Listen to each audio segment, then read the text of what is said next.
ಒಂದು 10 ಜನ ಅಂತಲ್ಲ, ಇಡೀ ಎಂಟೈರ್ ಕರ್ನಾಟಕನೇ ರಜತ್ ಸರ್ ಬಿಗ್ ಬಾಸ್ ಯಾರು ಅಂತ ಎಲ್ಲ ಗೊತ್ತಾಗಿದೆ. ಹೌದು. ಒಂದು 2 ನಿಮಿಷ ಮಾತಾಡಿ ಸರ್, ಬೇಜಾರು ಮಾಡಬೇಡಿ. ಮಾತಾಡಿ ಸರ್. ಹಾ ಸರ್, ಹೇಳಿ ಸರ್. ನೀವು ಹೋಗಿದ್ರಿ, ಸೌಜನ್ಯ ತಾಯಿನ ಮೀಟ್ ಆಗಿದ್ರಿ. ಹೌದು. ಬಟ್ ಆ ಟೈಮಲ್ಲಿ ಬಂದಾಗ ಅವ್ರು ಎಂತಕ್ಕೆ ಅಟ್ಯಾಕ್ ಮಾಡಿದ್ರು ಅಂತ ಎಲ್ಲರದೊಂದು ಇಡೀ ಒಂದು ಕ್ವಶನ್ ಅದು. ಹೌದು. ಹಾ ಹೇಳಿದ್ನಲ್ಲ ಸರ್? ಹಾ ಹೇಳಿ ಸರ್, ಹೇಳಿ ಸರ್. ಅಲ್ಲ, ಹೇಳಿದ್ನಲ್ಲ ಸರ್ ಎಂತಕ್ಕೆ ಅಟ್ಯಾಕ್ ಮಾಡಿದ್ರು ಅಂತ. ಹಾ ಹೇಳಿ ಸರ್, ಹೇಳಿ ಸರ್. ನನಗೆ ಅವರು ತುಳು ಮಾತಾಡ್ತಾ ಇದಕ್ಕೆ ನನಗೆ ಅರ್ಥನೂ ಆಗಿಲ್ಲ. ಹಾ ಸರ್ ಮಾತಾಡಿ. ಬಟ್ ಹಾ ಮಾತಾಡಿ ಸರ್, ಮಾತಾಡಿ. ಅವರು ತುಳು ಮಾತಾಡಿದಕ್ಕೆ ನನ್ಗೆ ಅರ್ಥ ಆಗಿಲ್ಲ ಕ್ಲಾರಿಟಿಯಿಂದ. ಹಾ ಹೇಳಿ. ಬಟ್ ಆದ್ರೆ ಕ್ಷೇತ್ರದ ಹೆಸರು ಹಾಳು ಮಾಡ್ತಿದ್ದೀರಾ ಅಂತ ಹೊಡೆದಿದ್ದಂತೂ ಸತ್ಯ. ಹೌದು ಹೌದು. ಆಮೇಲೆ ಅದು ಕ್ಯಾಮ್ರಾ ಎಲ್ಲ ಹೊಡೆದಾಕಿದ್ದಾರೆ, ಇಂಟರ್ವ್ಯೂ ತಗೊಂಬಾರ್ದು ಅಂತ. ಹಾ ಹೇಳಿ ಸರ್. ಹೌದು, ಅದು ನನ್ ಮುಂದೆನೆ ಆಗಿತ್ತು. ಹೇಳಿ ಸರ್. ಅದಾದ್ಮೇಲೆ ನಾನು ಹೊರಟೆ ಅಲ್ಲಿಂದ. ನಾನೇ ಆಕ್ಚುಲಿ ಪೊಲೀಸ್ನ ಕಳಿಸಿದ್ದು ನಾನೇ. ಹೌದಾ? ಹೌದು.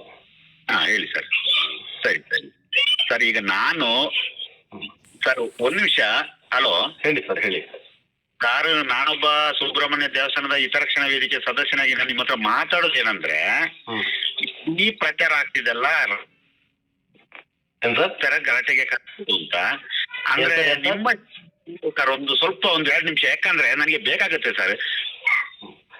ಅಲ್ಲ ಸರ್, ಏನಂದ್ರೆ ಸರ್ ನನ್ಗೆ ಅದು ಕೇಳಿಸ್ಲಿಲ್ಲ ಸರ್. 1 ನಿಮಿಷ ಸರ್, ಸ್ವಲ್ಪ ಡ್ರೈವಿಂಗ್ ಅಲ್ಲಿ ಇದ್ದೀನಿ, ಸ್ವಲ್ಪ ವಾಯ್ಸ್ ಡಿಸ್ಟರ್ಬೆನ್ಸ್ ಆಗ್ಬೋದು. ಎಂತ ಸರ್ ಗೊತ್ತಾ, ನನಗೆ ನಿಮ್ಮ ಮೇಲೆ ಬೇಜಾರಿಲ್ಲ. ಅಲ್ಲ, ನಾನು ಧರ್ಮಸ್ಥಳ ದೇವಸ್ಥಾನದ ಬಗ್ಗೆ ನಾವೊಂದು ಅಭಿಪ್ರಾಯ ಇಷ್ಟವನು. ಅಂದ್ರೆ ನಾವು ಸಂಘದಲ್ಲಿ ಹುಟ್ಟಿ ಬೆಳೆದ ಕಾರಣ ನಾವು ತಿಂಗಳಿಗೊಮ್ಮೆ ಹೋಗ್ತೀವಿ. ನನಗೆ ಎಲ್ಲ ಬಗ್ಗೆ ಅಭಿಪ್ರಾಯ ಇದೆ.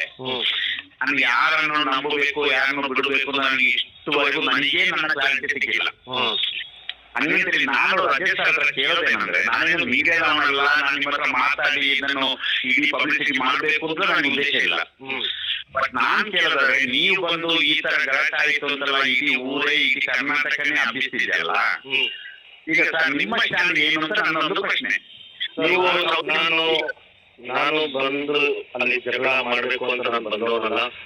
ನಾನು ಕ್ಷೇತ್ರದ ಬಗ್ಗೆ ಮಾತಾಡಿಲ್ಲ. ಹೌದು. ನಾನು ಜನರ ಬಗ್ಗೆ ಮಾತಾಡಿಲ್ಲ. ನಾನು ದೇವಸ್ಥಾನದ ಬಗ್ಗೆ ಮಾತಾಡಿಲ್ಲ. ನಾನು ಶಿವನ ಭಕ್ತಾನೆ. ನಾನು ಮಾತಾಡಿದ್ದು ಒಂದೇ ಸಿಂಪಲ್ ವಿಷಯ, ಸೌಜನ್ಯ ಬ್ರೂಟಲಿ ರೇಪ್ ಕೊಲೆ ಆಗಿದ್ದಾಳೆ, ಅವಳಿಗೆ ಒಂದು ನ್ಯಾಯ ಕೊಡಿಸಿರಿ.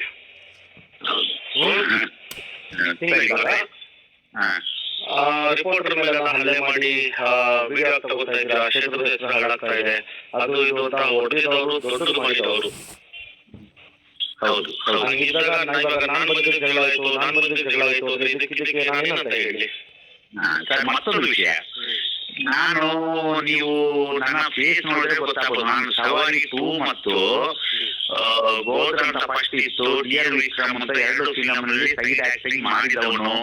ಇಡೀ ಸೌತ್ ನಗರಕ್ಕೆ ಬಂದು ಅವರು ಇಡೀ ಲೊಕೇಶನ್ ಬಗ್ಗೆ ನಾನು ಎಲ್ಲಾ ರೀತಿ ಅರೇಂಜ್ಮೆಂಟ್ ಮಾಡಿಕೊಟ್ಟು ಅಲ್ಲಿ ಶೂಟಿಂಗ್ ನಡೆಯಕ್ಕೆ ನಾನೇ ಕಾರಣ ಅಂತ ಇಡೀ ಪರ್ಮಿಷನ್ ತಗೊಂಡು ನಾನು ಅದಕ್ಕೆ ಪಾತ್ರಧಾರಿ. ನಾನು ಹೇಳ್ತೀನಿ, ನಾನು ಅದರ ಬಗ್ಗೆ ಎಂತ ಹೇಳ್ತೀನಿ ಅಂದ್ರೆ, 13 ವರ್ಷದಿಂದ ಹೋರಾಟ ನಡೀತಿದೆ. ರಜತ್ತಿಗೆ ಅದರ ಬಗ್ಗೆ ಗೊತ್ತಿಲ್ಲ. ಈಗ ರಜತ್ತು ಬಂದು ಕಲ್ಲಾಡಿಸ್ತಿದ್ದಾನೆ, ಕೋಲಾಡಿಸ್ತಿದ್ದಾನೆ ಅಂತ ಸುಮಾರು ಜನ ಹತ್ರ ಬಾಯ್ಬಿಟ್ರು ಸರ್. 13 ವರ್ಷದಿಂದ ನಾನು ಬಿಗ್ ಬಾಸ್ ಹೋಗೋಕ್ಕಿಂತ ಮುಂಚೆ ಇದ್ರ ಬಗ್ಗೆ ಹೋರಾಟ ಮಾಡಿದವನು, ಇದ್ರ ಬಗ್ಗೆ ಧ್ವನಿ ಎತ್ತಿದವನು, ಇದ್ರ ಬಗ್ಗೆ ಮಾತಾಡಿದವನು, ಅದು ಹಲವಾರು ಜನ ಫ್ರೆಂಡ್ಸ್ ಅವರು ಗೊತ್ತು. ಅದಾದ್ಮೇಲೆ ಬಿಗ್ ಬಾಸ್ ಆದ್ಮೇಲೆ ನಾನು ಬಂದಿರೋದು ದೊಡ್ಡ ಸುದ್ದಿ ಆಯ್ತೆ ಹೊರತು ಇದು ನಾನು ಇವಾಗಿಂದ ಮಾಡಿರೋದಲ್ಲ. ಬಿಗ್ ಬಾಸ್ ಮುಂಚೆನೂ ನಾನು ಮಾಡಿದ್ದೀನಿ. ಹೌದು. ಅದು ಇವಾಗ ಬಿಗ್ ಬಾಸ್ ಆದ್ಮೇಲೆ ಅದು ಜಾಸ್ತಿ ಸುದ್ದಿ ಆಯ್ತು ಅಷ್ಟೇ. ಈಗ ಎಂತ ಗೊತ್ತಂದ್ರೆ, ಈಗ ನಾನು ಫೋನ್ ಮಾಡಿದ್ರು, ರಜತ್ತು ಬಂದು ಈ ತರ ಎಲ್ಲ ಆಯ್ತಲ್ಲ, ಇನ್ನು ಸುಬ್ರಹ್ಮಣ್ಯಕ್ಕೆ ಬಂದು ಸುಬ್ರಹ್ಮಣ್ಯದಲ್ಲೂ ಹೋರಾಡ್ತಾನೆ ಅಂತ ಹಂಗೆ ಅಂತ ಕೆಲವರು ಮಾತಾಡ್ತಿದ್ದಾರೆ. ನಾನು ಹಂಗೆ ಹೇಳಿ ಸರ್, ನೀವು ಸುಬ್ರಹ್ಮಣ್ಯಕ್ಕೆ ಬಂದಾಗ ನನಗೊಂದು ಫೋನ್ ಮಾಡಿ, ನನ್ನ ನಂಬರ್ ಇದೇ ನಂಬರು. ಬಟ್ ನೀವು ಬಂದ್ರೆ ನಾನು ನನ್ನನ್ನೊಂದು ಮೀಟ್ ಆಗಿ ನಾನು ಸುಬ್ರಹ್ಮಣ್ಯದಲ್ಲಿ ನೀವು ಮೀಟ್ ಆಗ್ತೀನಿ. ಬಟ್ ನನಗೊಂದು ನಿಮ್ಮ ಮೇಲೆ ನನಗೆ ಪರ್ಸನಲ್ ಯಾವ್ದು ಬೇಜಾರಿಲ್ಲ ಸರ್. ಈಗ ಅಂದ್ರೆ ನಾವು ಊರಿನವರು ಎಲ್ಲ ಧರ್ಮಸ್ಥಳಕ್ಕೆ ಸಪೋರ್ಟ್ ಸರ್. ಅಲ್ಲ ಮಾಡಿ ಸರ್, ನಾನು ಧರ್ಮಸ್ಥಳಕ್ಕೆ ಸಪೋರ್ಟ್ ಮಾಡ್ತಾ ಇರೋದು.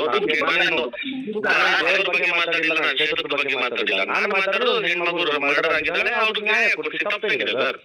ಸರ್ ನನಗೂ 2 ಮಕ್ಕಳಿದ್ದಾರೆ. ಈಗ ನನ್ನ ಮಕ್ಕಳಾದ್ರೂ ನಾನು ಬಿಟ್ಕೊಡುವಂತ ವಿಷಯ ಇಲ್ಲ. ಬಟ್ ಜನಗಳು ಸಾವಿರ ಮಾತಾಡ್ತಾರಲ್ಲ, ಅದಕ್ಕೆ ನಿಮ್ಮ ಹತ್ರ ಮಾತಾಡುವಂತ ನಿಮ್ಮ ನಂಬರ್ ನಮಗೆ ಸಿಕ್ತು ಸರ್.